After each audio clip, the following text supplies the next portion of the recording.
civilization takes us on a pretty wild intellectual journey. It really does. We're going to be challenging one of the foundational narratives of global history. We are. We're talking about the travels of the 5th century Chinese Buddhist monk Fa-Hien. And a central question is a big one. It's huge.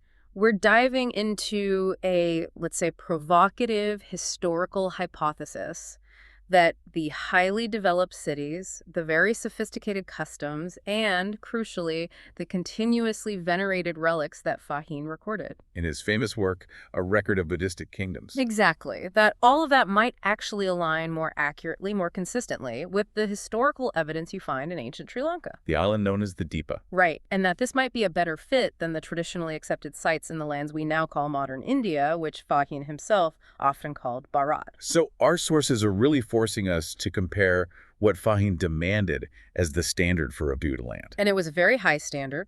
A very high standard. We're comparing that against the documented, uninterrupted history of the Sinhala civilization. I mean, what we're really unpacking is this argument that the spiritual continuity. The literal, physical persistence of sacred sites and cultures. Yes, that this continuity remains strong in Sri Lanka long after it's supposedly just, well, faded away elsewhere. And this argument connects directly, and this is the explosive part, to the actions of colonial administrations. Right. We're talking about colonial era, renaming of places, the active suppression of local history. This whole deep dive is structured to show you why this claim is, gaining traction. We're going to analyze the evidence for this long-standing, technologically advanced Sri Lankan culture. And compare it directly to what Fa-Hien wrote down. And crucially, we have to explore the undeniable impact of colonial powers on, well, erasing cultural and spiritual symbols. An act which, according to some of these historical sources, was specifically designed to obscure the island's profound spiritual identity. And to justify its subservience. Right. So the core question is this. If the British themselves admitted, back in the 1830s, that they were struggling to find the historical evidence in the conventional locations in India. Then where was the place Fa-Hien was talking about? Exactly. Could his record of these thriving ancient centers actually be pointing directly to Sri Lanka all along? The core argument is powerful, and it's very specific. It suggests that the continuous cultural practices, the established relics, and the highly developed cities Fa-Hien described centuries ago, they aligned far more perfectly with ancient Sri Lanka. The Hela civilization. The Hela civilization, yes.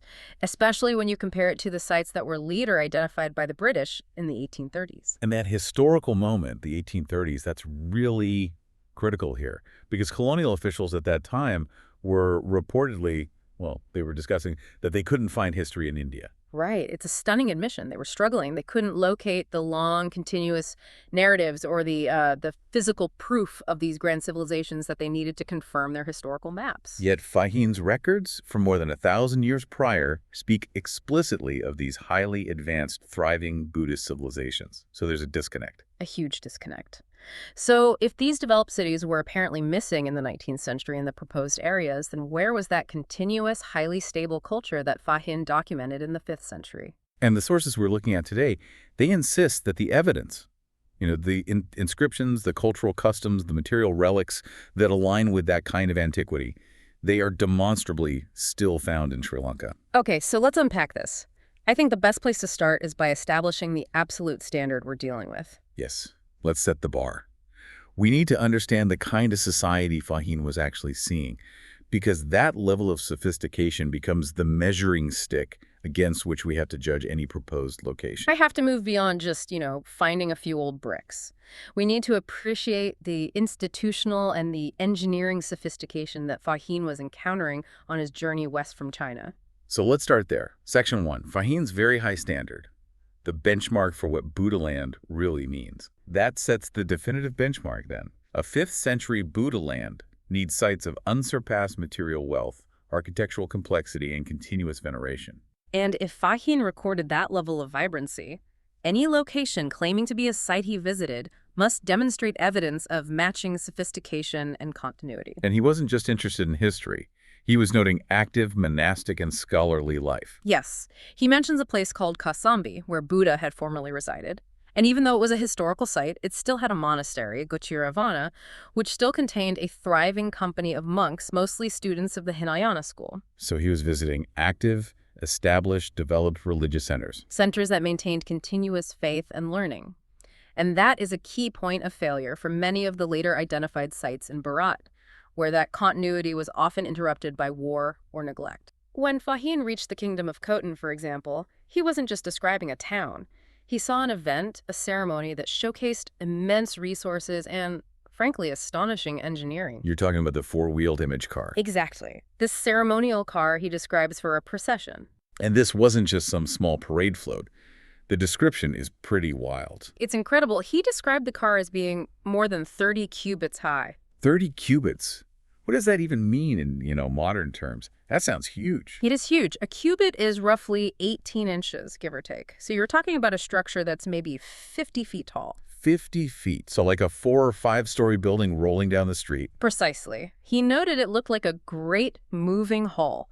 This is a massive, complex, potentially multi-tiered engineering feat designed to be rolled through the streets. And it wasn't just its size, was it? It was the ornamentation, the materials used. Oh, absolutely. It was lavishly decorated with what the texts call the 7 precious substances. Which are? Traditionally, that would be things like gold, silver, lapis lazuli, crystal, red pearls, agate. You get the picture. So extremely valuable material. Extremely. And it was covered in silken streamers and canopies, carrying a massive image of the Buddha, flanked by bodhisattvas and other celestial beings. Okay, so that tells you two things right away, doesn't it? It does.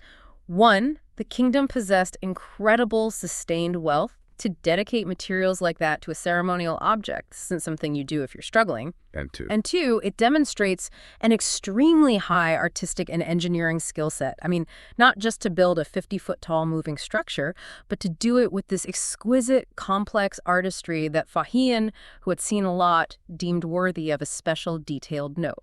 This is not a fledgling civilization. Not at all. This is one at its zenith. But the truly fascinating part for me, the part that really speaks to stability in societal structure, is the institutional depth. Let's look at the detailed monastic rules he saw. Yes, the rules for the Shramanas, the Buddhist monks. When a new monk arrived at a monastery, the protocol was meticulously formalized. It wasn't just a casual welcome. Far from it. This is where we see the society's legal and spiritual maturity in action. The sources detail that the established monks would personally meet the new arrival, they'd carry his clothes and his alms bowl, and provide water to wash his feet. They were then anointed with oil and supplied with liquid food that was permitted outside the regular meal hours. It was a whole process. And critically, the new arrival was assigned a sleeping apartment based on their seniority within the faith. And that's more than just simple hospitality, you see. It's a reflection of an extremely mature, highly organized, spiritual legal society. The moment you arrive, your needs are systematically met and your seniority is respected. This formalized, precise process, it requires centuries of stable political and social backing to enforce and maintain. It does. This institutional continuity is perhaps the strongest piece of evidence Fa-Hien offers for just how advanced this place was. And the most powerful documentation of that stability, I think, comes from how these monasteries were financed. Through endowments, absolutely. And these weren't small gifts. The endowments were vast. They comprised fields, houses, gardens, orchards, even resident populations and their cattle, all granted to these monastic foundations.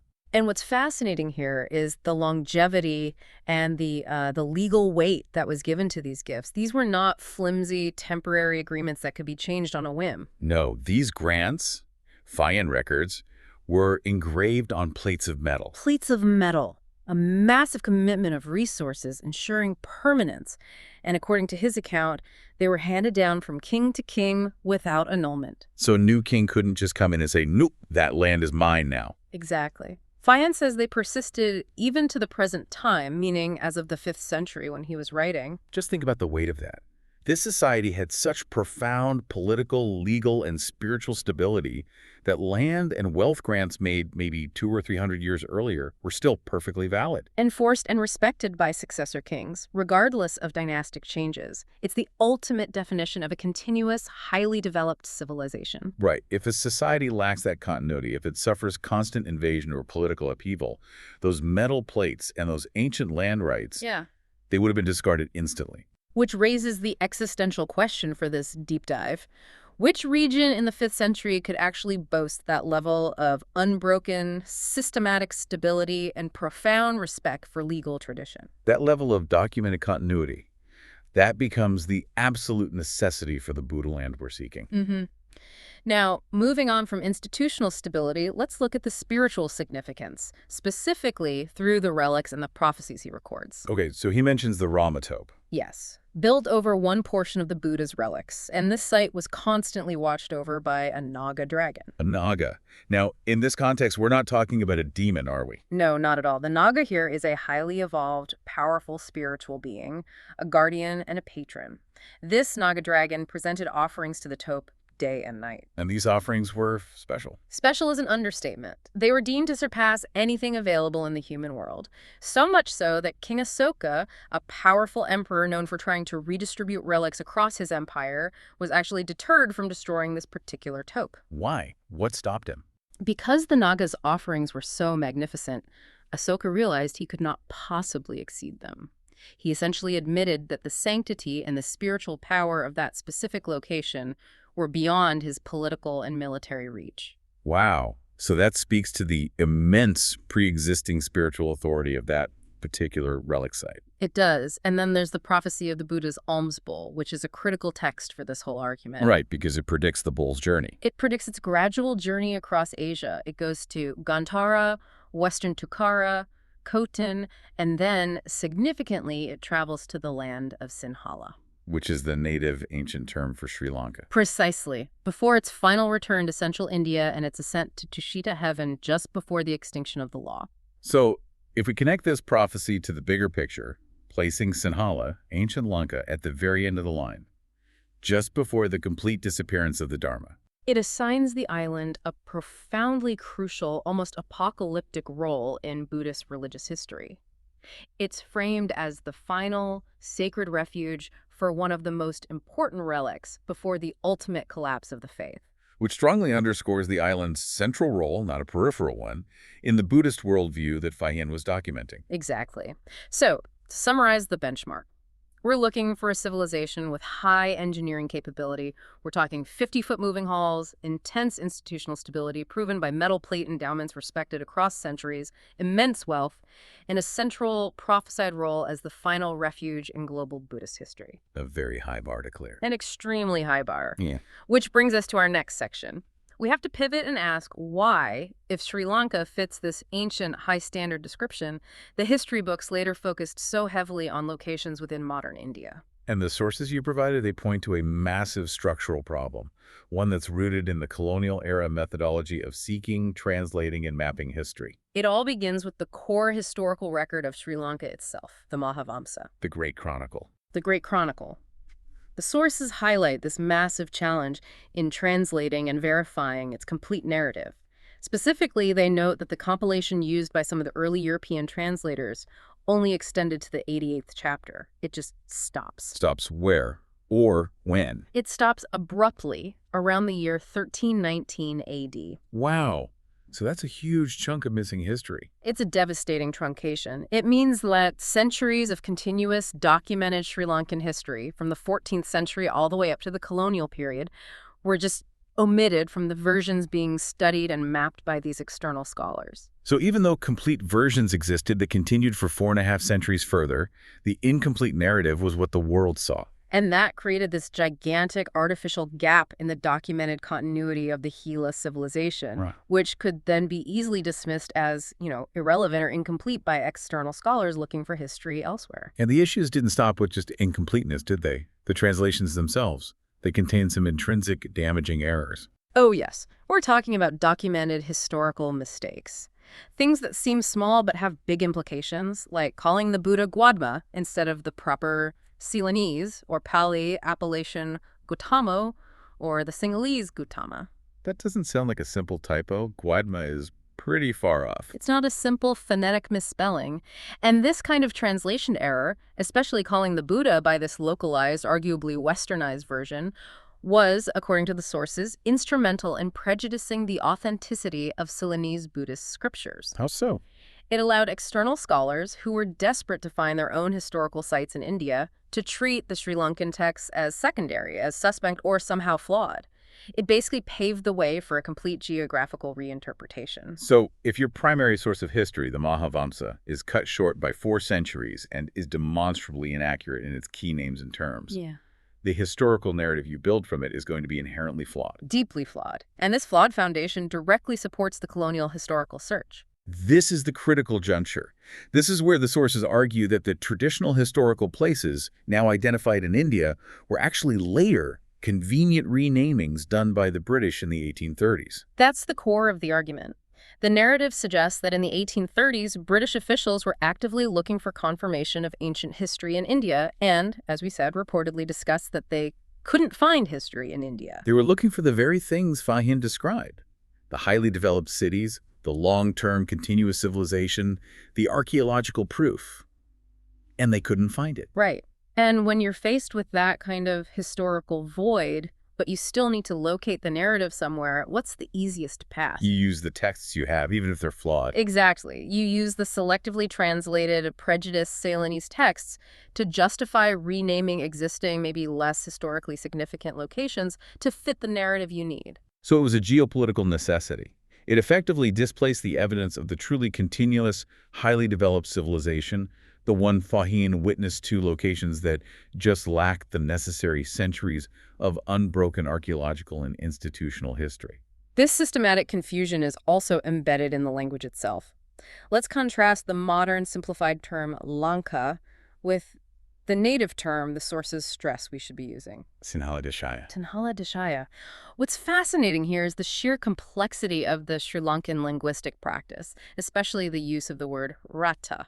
Right, which means country now, but it was more specific back then. Much more specific. While rata means country in general modern terms, it was used to identify a regional area, an internal division. You had Uttarata, Pahatharata, Ruhunurata. So it shows a very detailed internal system of regional division that existed long before any colonial simplification. Precisely.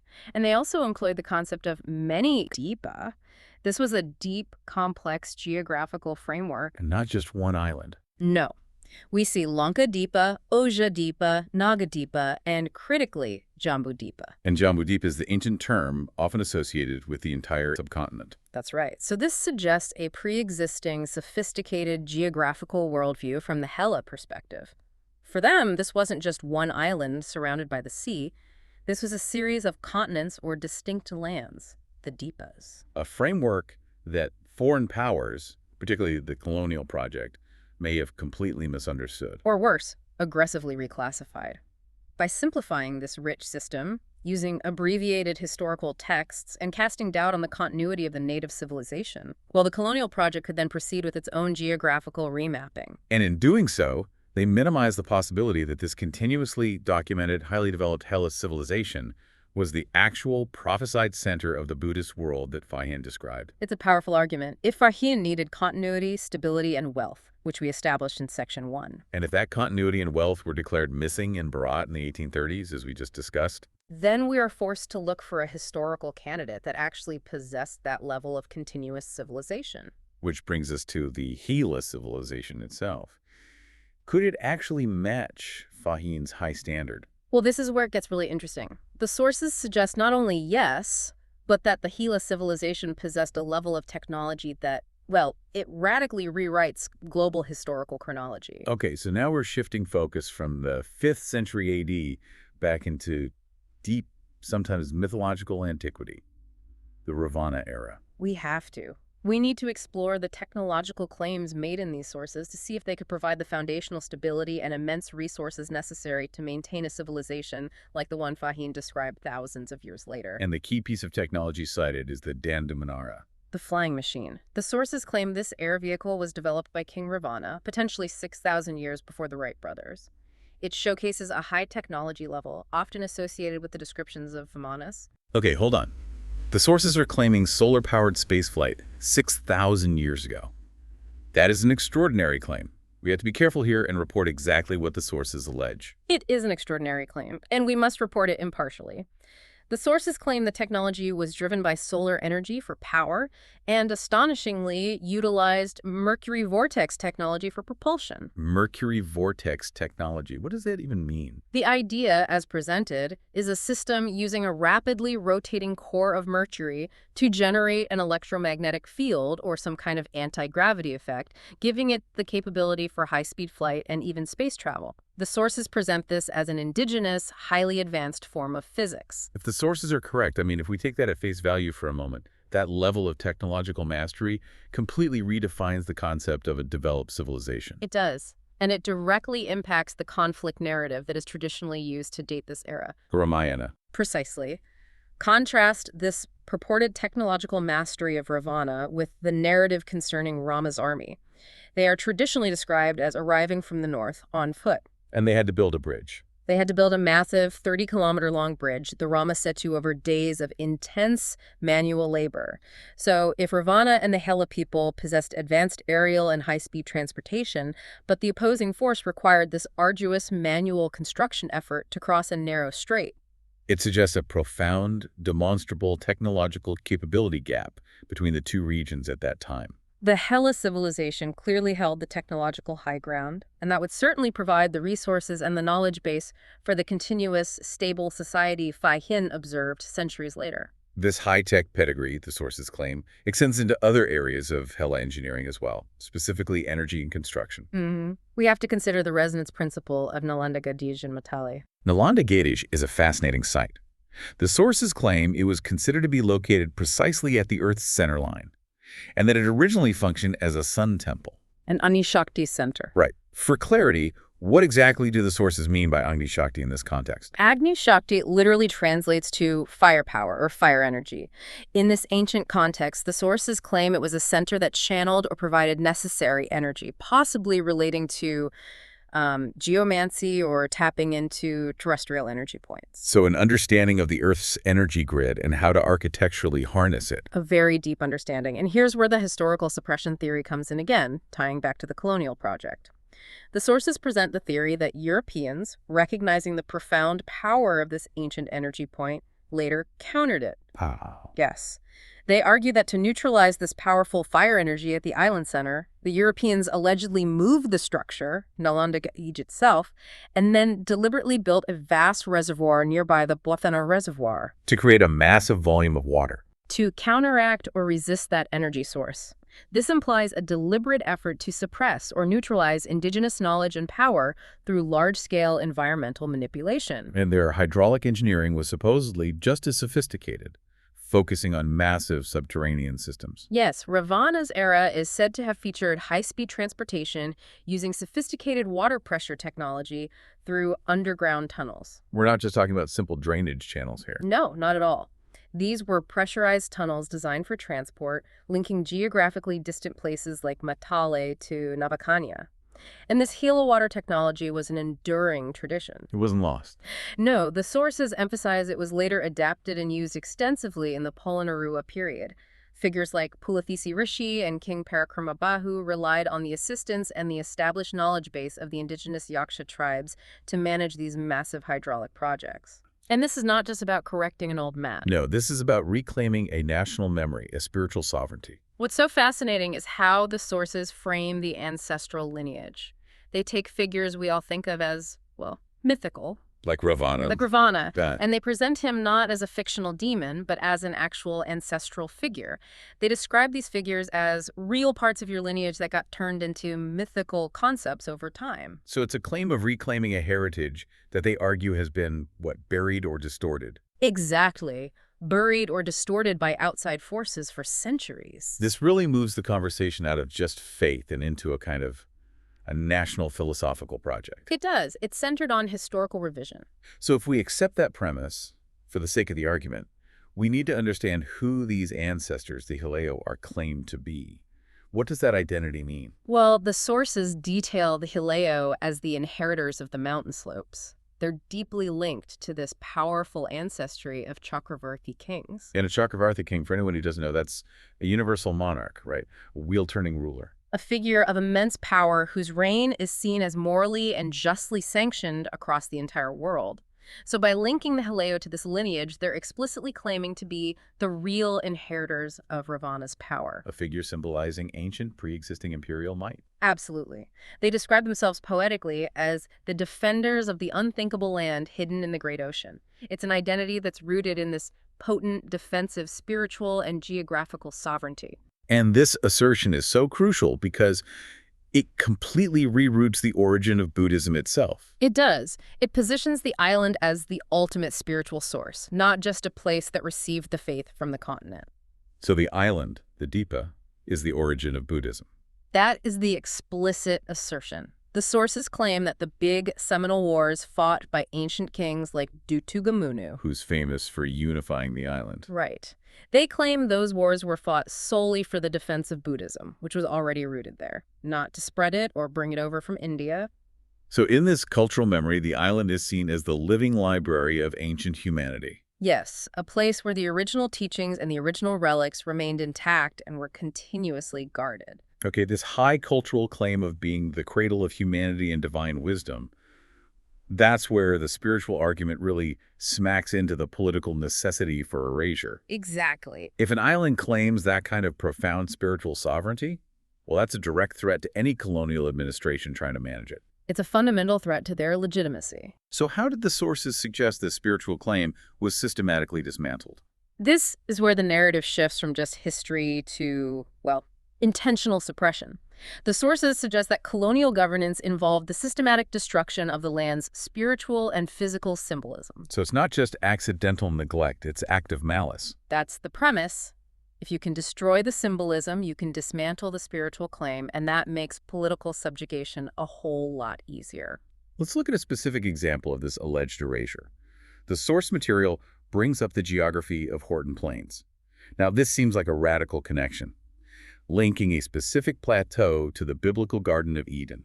It does seem radical, but the hypothesis is rooted in landscape interpretation. How so? The source claims that the geography of Horton Plains uniquely fits ancient and even esoteric descriptions of the Garden of Eden. They specifically note a geographical feature of the mountain in between the lovers in the original tarot deck. And what's that a reference to? It's a clear reference to the central mountain range that you can see from the famous World's End viewpoint, sometimes called the Three Fathers view. Wow. So that's a staggering attempt to connect local geography, not just to one religion, but to global religious iconography. An esoteric thought, yes. It's positioning Sri Lanka as a kind of universal source point for all of it. So if the land itself is being treated as a sacred text, how did the colonial administration then interact with that text? The connection the sources draw is deeply unsettling and tragic. It links the systematic killing of vast numbers of elephants in Horton Plains. Not just to sport or the ivory trade? No. It's framed as a deliberate attempt to erase a vital part of Sri Lanka's heritage and spiritual symbolism. Because elephants were sacred. They were sacred. They are described in the sources as being part of that Edenic description, symbolizing wisdom and stability. And the numbers that are cited in the sources are just shocking, aren't they? I mean, this wasn't just occasional hunting. No, it was industrial-scale eradication. The source mentions one specific hunter who killed an almost unimaginable 1,000 elephants in that region alone. 2,000. The mass removal of these animals was interpreted locally as wiping away evidence of its authenticity. It was seen as dismantling the very essence of the land's original identity. So by removing the sacred symbol from the sacred landscape, the colonizers allegedly created an environmental and a symbolic vacuum. And it's that symbolic violence that provides the narrative framework for the later geographical distortions. Exactly. If you succeed in erasing the physical and spiritual symbols of the Dipa as the cradle of wisdom, it becomes much easier to redefine that spiritual cradle somewhere else. Somewhere more politically convenient, maybe. Or just less spiritually potent. And that allows for the colonial renaming that happened later. If we connect this to the bigger picture, it suggests the colonial powers just couldn't handle the reality that Sri Lanka was viewed by its people not as some random resource-rich island, but the cradle of humanity and divine wisdom. So this act of erasure created the historical void. The void that allows this modern challenge to the established Buddhist geography to take root. They had to deny the island's profound spiritual claim to facilitate its political subjugation, making the historical record malleable in the 19th century when Fa-Hien's records were being reinterpreted by Western scholars. So to test this core premise, that Sri Lanka matches the Buddha land description better, we have to look closely at what Fa-Hien actually wrote down in the 5th century. We do.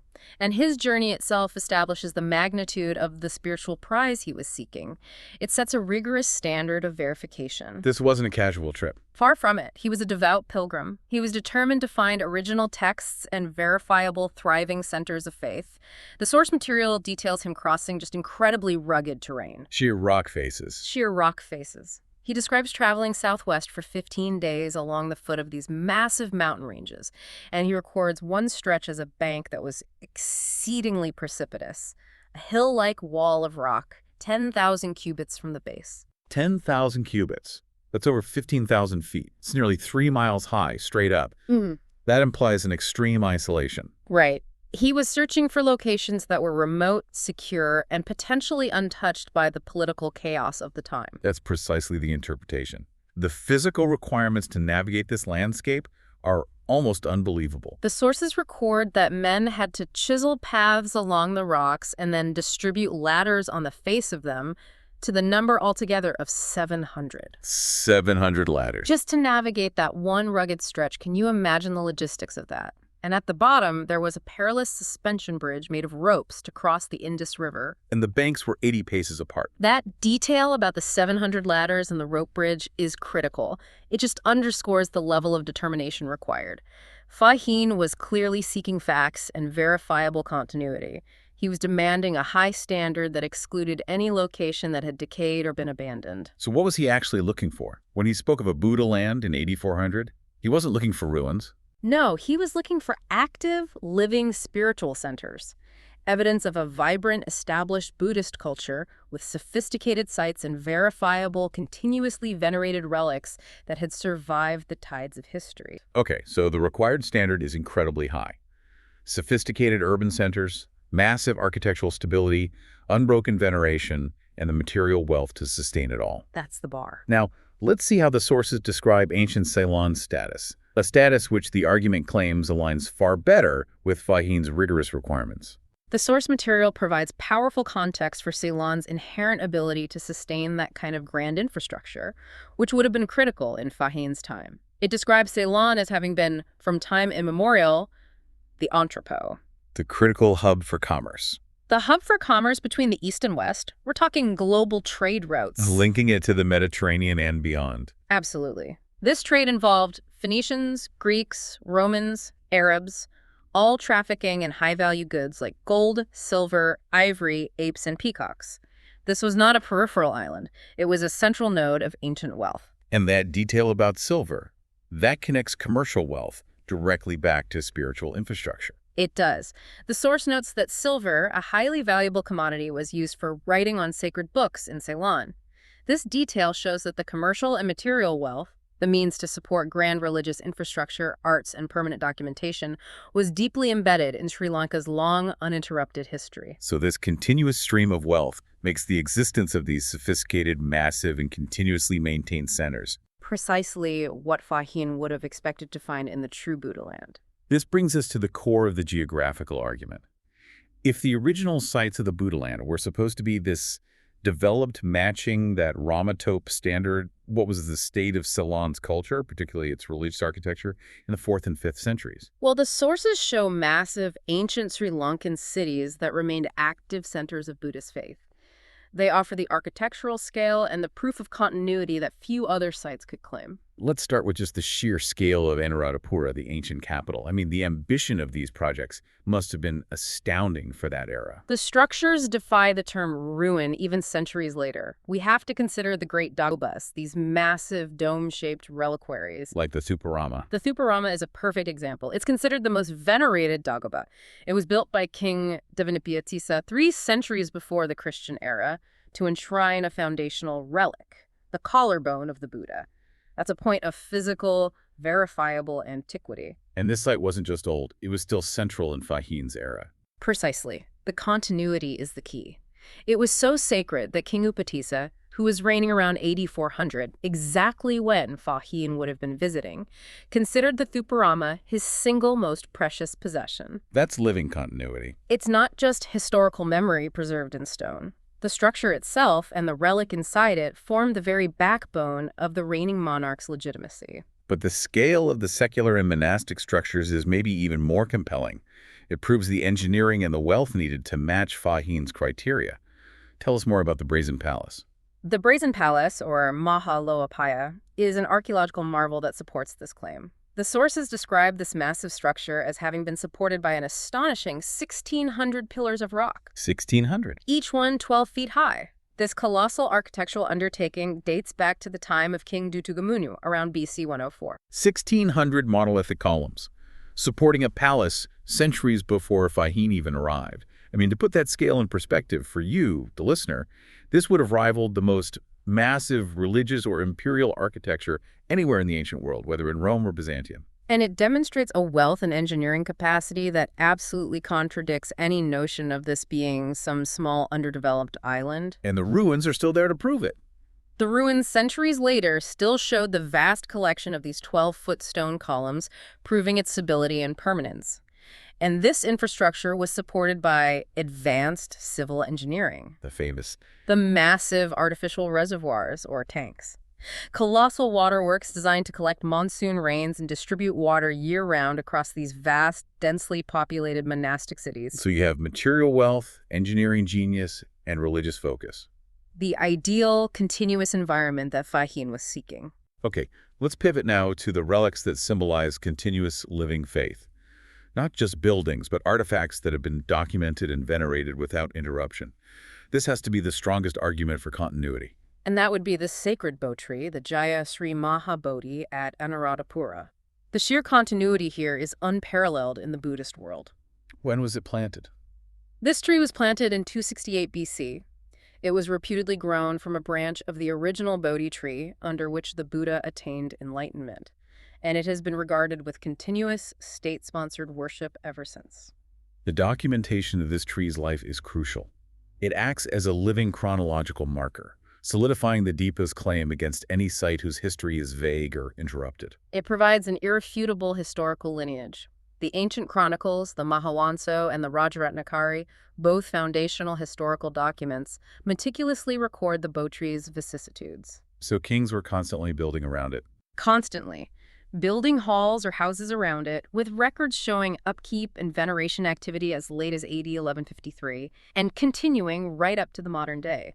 This is proof of an unbroken, immemorial object of pilgrimage and documentation sustained across 2 millennia.